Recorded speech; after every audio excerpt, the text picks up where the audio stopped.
Magandang araw po sa ating lahat. Ako po si Noel Reyes, Assistant Secretary for the Department of Agriculture, at the same time, spokesperson po ng Kagawaran. Ito na po ang ating 106th virtual presser ng IATF Task Group on Food Security. Yan po, napakaganda. Ang task group po ay pinangunahan ni Secretary Manong Willie Dar at it is composed of 23 government agencies divided into 9 sub-task groups directed to make actions towards the following. Siyam na concerns po ito na poder. Number 1, food resiliency. 2, energy. 3, food value chain and logistics.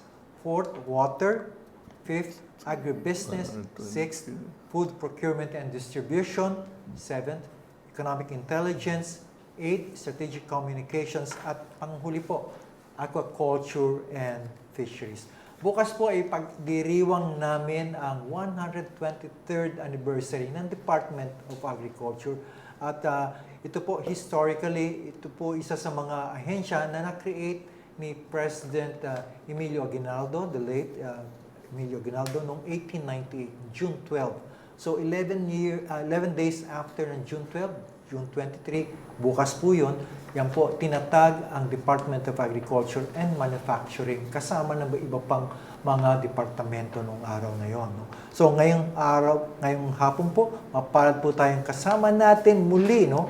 Matagal nang nawala sa screen, sa ating radar, ang ating pong bossing, si Secretary Manong Willie Dar. Secretary? Asec Noel at sa lahat po na viewing this important presser ng Task Group on Food Security. Mahalagang presser ngayon kasi hindi lang yung 123rd anniversary celebration ng ating tatalakayin. Maybe we can also discuss all other food security concerns of importance today. Tama po. At ito po, susunod na buwan ay SONA na ni Presidente. Therefore, parang magkakaroon tayo ng report card. Ano ba nangyari nung buong 6 na taon? Yeah. Alam mo naman, let's try to project what could be considered as the part of the Duterte legacy dito sa agrikultura. Una, siguro pwede natin masabi na itong record high performance ng rice production natin sa bansa. Noong 2020 po, nagkamit tayo ng 19.4 million metric tons na rice production natin. And this is the highest in the history of the country. So, considered po ito na isa sa mga legacies ng ating mahal na Pangulo, Pangulong Rodrigo Roa Duterte. Kasi lahat yung tulong po na kailangan po ng mga rice farmers, nandyan na yung rice tarification law, yung RCEP, na may 10 billion na dagdag po doon sa budget ng rice production. Nandun din yung dating regular national rice production. So pinagsama po, very significant yung contribution or suporta ng ating gobyerno sa rice production. And here we have the new record high rice harvest in the history of the country. And what are we looking for, Mr. Secretary, sa itong year na to? Sana tumaas pa yan. Sana yes, alam niyo itong last year brought us to almost 90% rice sufficiency level. So with this target of additional 1 million metric tons this year, that will bring us now to maybe another 3, 4, 5%. So 93 to 95% of rice sufficiency level. And so this is such an important achievement of the Duterte administration. Never in the history of Philippine agriculture that you have reached almost 20 million metric tons. Very good po. Sana noon po ay mabiyayaan tayo ng magandang weather in the rest of the year. And there are good indications sa Asec Noel itong first quarter of the year. Ang datos po na galing sa PSA there is an increased production of rice of about 9%. Wow. So the indications are all there, and hoping that we sustain this till the end of the year. Yan po. Yun po, nung napasyal po kami ng Isabela ni Secretary, ay via helicopter, nakita namin yung iba pang ang ganda ng palayan, no? Going to that sa northern part. Tama po, from Bulacan, Nueva Ecija, Nueva Vizcaya, hanggat nakarating po tayo sa Isabela, ay preparation time Wow, ng ating mga rice farmers. At talaga ito naman, yung wet season planting, na malaki rin ang ambag sa rice production natin. Okay. So, if you have a good performance of rice production itong first semester, hopefully we can continue to have it in the second semester.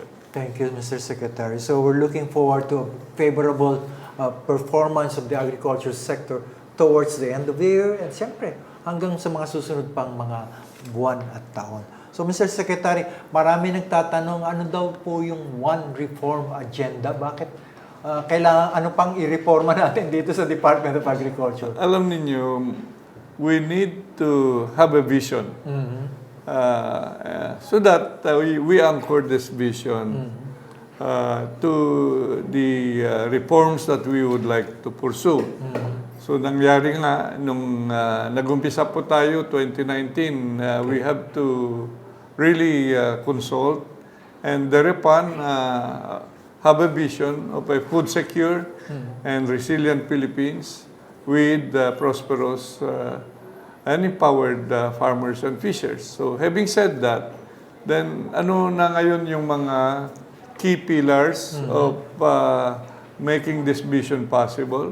And behind those pillars, ano yung key strategies para holistically ay aakma dun sa gusto natin mangyari. So, Yes. tinawag natin ito OneDA Reform Agenda. Isang pamilya, ha? Opo. Kasi ang daming mga offices, mga bureaucracy ng DA, may mga attached agencies, including that of regional field offices. Yes. Dapat naman, we as a family must have this agenda na ipopokus lahat yung ating resources towards achieving itong gusto natin mangyari na maging masaganang ani at mataas na kita. Okay.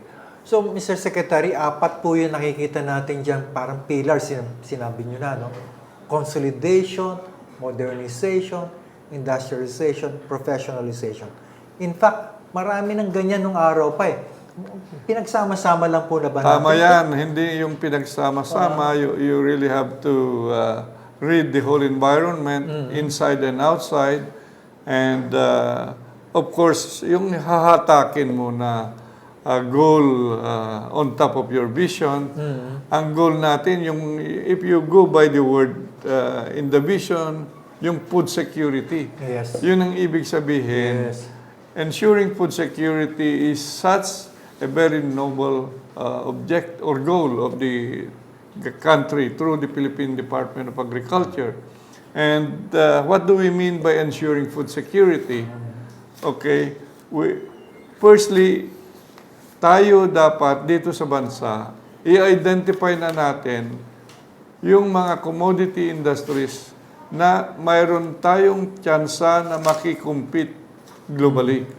So mayroon mga commodity industries na maybe today are not yet competitive, but nurturing them, transforming them to become more competitive so that the comparative advantage will be there. Yun ang tutugunan ng kagawaran ng pagsasaka. Tama po. In tandem with our partners sa local government units. And the private sector, siya po. Of course, private sector, I always say, is the leader in terms of making it possible na itong transformation process natin sa agrikultura ay mangyari. Kasi sila yung nag-i-invest, yung mga nagnenegosyo. yung mga farmers din ay kasama sila doon sa posible na mangyari na maganda ang ating sektor ng agrikultura. Na yung nasabi mo na nga, na modern, industrializing, and yung human capital na nandun sa sektor ay talaga the best of experts.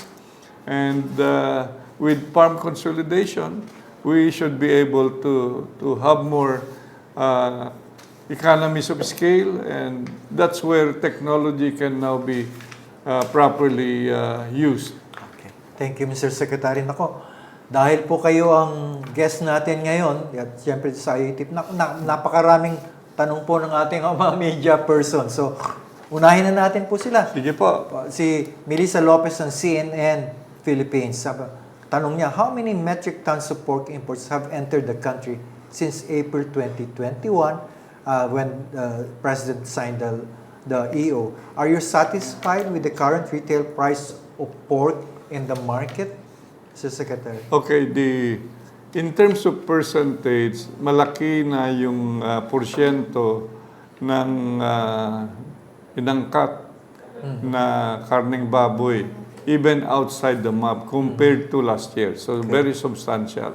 Okay. Now, the prices, itong last 1 month we have been observing, ay bumababa naman yung frozen pork.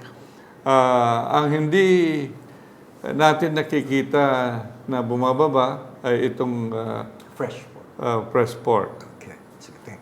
Tanong naman ni John Enriquez, good news so ito, no? Sabi nila, the World Bank recently approved another $280 million. So malaki po itong tulong. Malaki tulong po sa pagpaunlad po natin ng agrikultura. Maraming components po yan, kagaya ng infrastruktura, yung farm-to-market roads, mga post-harvest facilities. Mayroon din suporta sa pagnenegosyo at ito, enterprise development. Napakaganda po. Tanong naman ni Annabel Surara ng DCAC, sapat po ba ang supply ng pagkain hanggang matapos po itong taon? Yun po ay tinitingnan po natin palagi, yung inventaryo po natin, considering what we produce and yung supply augmentation from other countries, we have enough.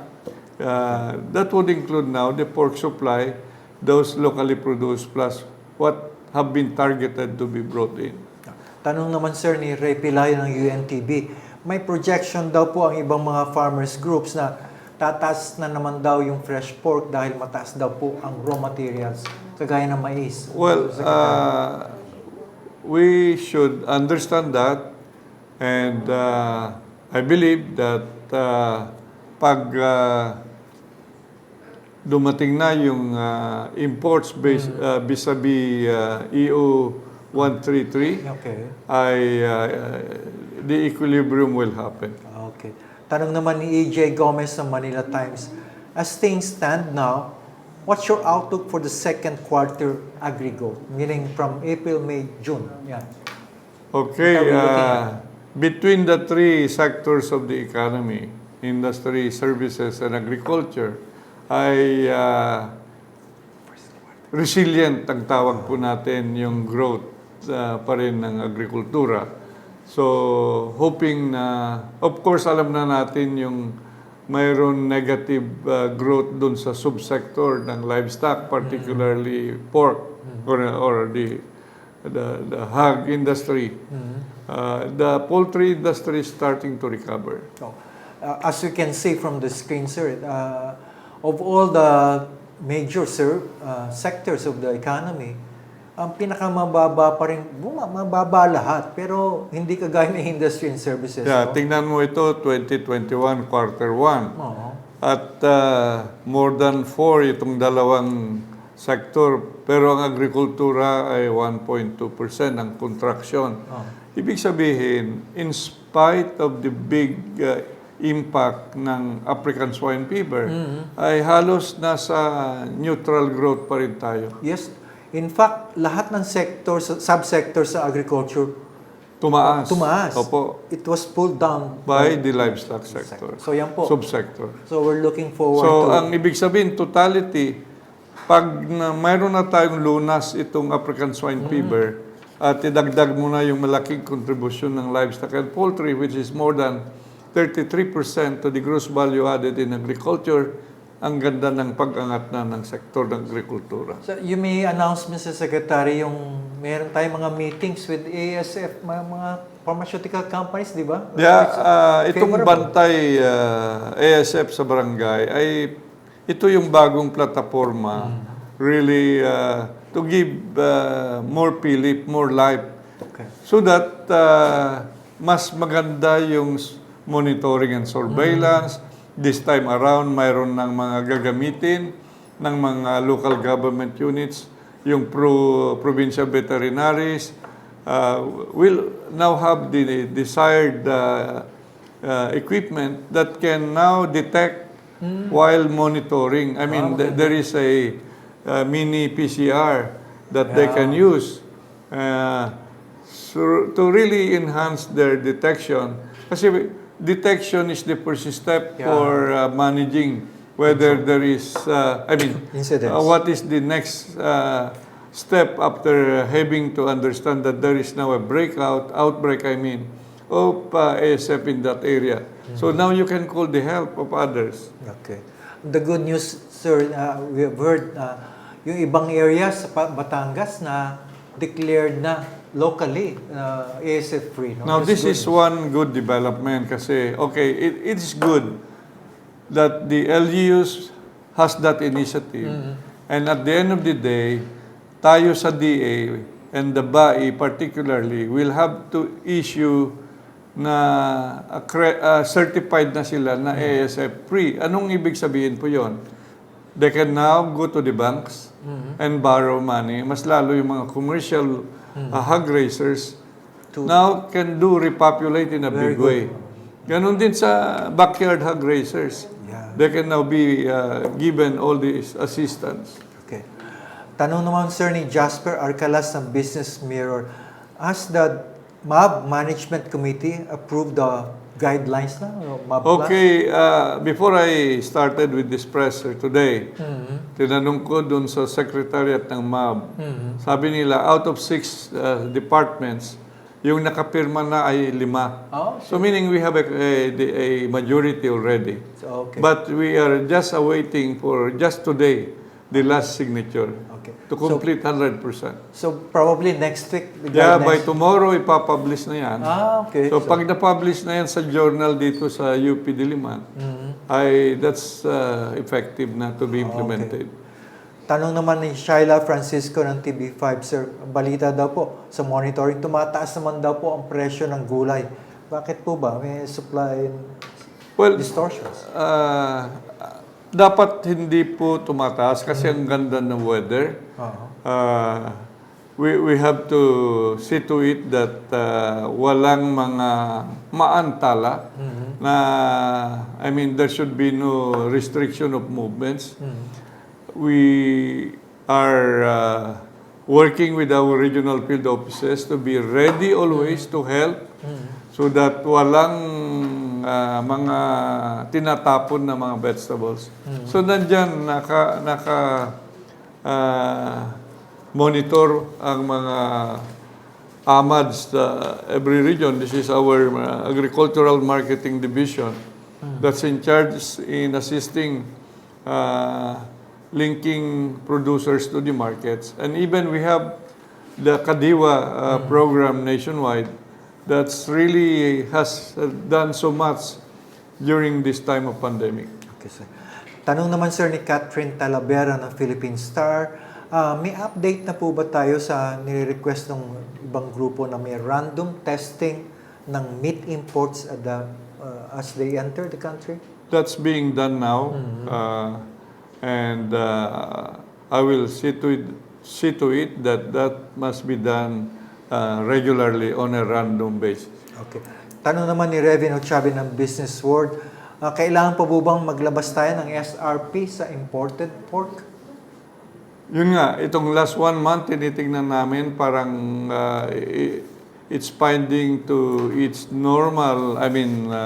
Hopefully, pag dumating pa itong under EO 133, that will really will significantly lower and the existing prices, and affordable prices will be observed In the market. in the market. Yes. Yes. Tanong naman ni Ronald Kenyon ng DCRV, ito po sa devolution, kumusta naman po ito sa LGUs natin? Na-devolve naman natin, di ba? Alam mo, Secretary? 31 years ago na ito, 30 years. Kasi that's 1981. Yeah. Ngayon, 2021. So, is that 40 years or 40. 30 years? 40 na po. Okay, anyway. The Devolution Act has been there in operation. Yes. The Mandalas ruling will now give the rightful share of the LGUs, the budget coming from the national government. So devolution has been done before. But hindi po nangyari masyado. I mean, much as we wanted to have the devolved functions of the Department of Agriculture now in the hands of the LGUs, there are many of the local government units not doing those functions. Okay. Maybe, number one, they are not giving priority to those functions that have been devolved, and they may be using their era to other, devolved functions or responsibilities of the local government units. So, minabuti po natin ngayon na mayroon na tayong nilunsad na PAFES. Itong PAFES is the province-led Agriculture and Fisheries Extension System. Okay. This is one way to really prepare for this much better implementation of the devolution. Okay. So, mayroon tayong piloting na nangyari itong taon, and next year, from the learnings that we have this year, nationwide, we will now implement itong province-led Agriculture and Fishery Extension System. Yan po mga kaibigan, ibig sabihin po, dapat talaga yung mga probinsya mismo ang manguna sa pagpatupad ng mga programa sa agriculture. Kami po dito sa department ay maggigiya lamang. Hindi po Yung steering role, this is the national direction. And the LGUs has to anchor with that and localizing it for their purpose. Tama po. So, kaya naman po tinawag silang food security SARS. Sila po yun mismo, ang ating gobernador. Kada gobernador with the municipal mayors, they have the responsibility to see to it that their constituents are food secure. Okay. Ito po, last question po. Ano naman daw po ang estado, galing sa DAFB page natin, ano po ang estado ng pagpapatayo natin ng mga agribusiness industrial corridor sa Clark, sa Subic, FTI at iba pa sa Taguig? Well, as you all know, bagong mga programa ito. At doon sa Clark ay bayanihan to po ang funding. Hopefully, ma-extend po ang bayanihan to para tuloy-tuloy yung construction ng ating National Seed Technology Hub. Then, followed by now the various industries that will be located there. Kahapon, mayroon akong kausap na isang industrialist na gusto niya magtayo doon sa ating agribusiness or agri-industrial business corridor sa Clark. Mag-locate doon. Wow. So maganda yung pangitain. So the next one is in Taguig. And we are in the process of identifying other areas. So, maraming salamat po, Mr. Secretary. Ang bilis ng oras po natin. So, again, parting words po, Mr. Secretary. Well, Napakabilis ito ng 30 pala, minutes. we are celebrating tomorrow the 123rd anniversary of the Department of Agriculture. So itong 123 years, ang dami na po na yambag ang kagawaran ng pagsasaka sa nation building. So we will continue to build on the accomplishments of our mga nauna na sa atin. Tayo ay brick builder, one after the other, di ba? Dadagdagan natin That's why we have this OneDA reform agenda based on the new thinking para sa ganun ay yung direksyon ng ating agrikultura ay mayroon tayong strategic plan at tied up with that, mayroon tayong roadmap development ng mga commodity industries. Ito po yung ating pwedeng masabi na maibigay na contribution during this last 1 year of the Duterte administration. Maraming salamat po, Mr. Secretary. So, sana makaulit tayo dito sa presser na ito. So, sa aming pagtatapos, muli kami nagpapaalala sa lahat na dapat po ay tuloy-tuloy ang daloy ng pagkain at iba pang essential inputs para sa food production. Magtulungan po tayo para sigurado ang delivery ng mga pagkain at iba pang at fishery products mula sa production centers patungong pamilyan at hapagkainan. Magkaisa po tayo para ang lahat ng pamilyang Pilipino ay magkaroon ng access sa ligtas, de kalidad at murang pagkain. Sa lahat po ng miyembro ng OneDA family, happy 123rd anniversary po sa ating lahat. Ipagpatuloy po natin ang taus-pusong pagsiservisyo sa bayan at sama-sama tayong kumilos tungo sa isang food secure and resilient Philippines with empowered and prosperous farmers and fishers. Plan, sabi ni Secretary. So, sa Radyo TV Malacanang, PTV4, PCOO, at sa aming Secretary Martin Andanar. Boss Mart, maraming salamat sa pagkakataong binibigay niyo sa amin twice a week, Martes at Huwebes, dito po sa PTV4 at sa DA Facebook page. Please visit our website, da.gov.ph, and like our official Facebook page, Department of Agriculture, Philippines. Muli, ako po si Noel Reyes, kasama natin si Secretary William Don, nagsasabing magandang hapon po sa ating lahat.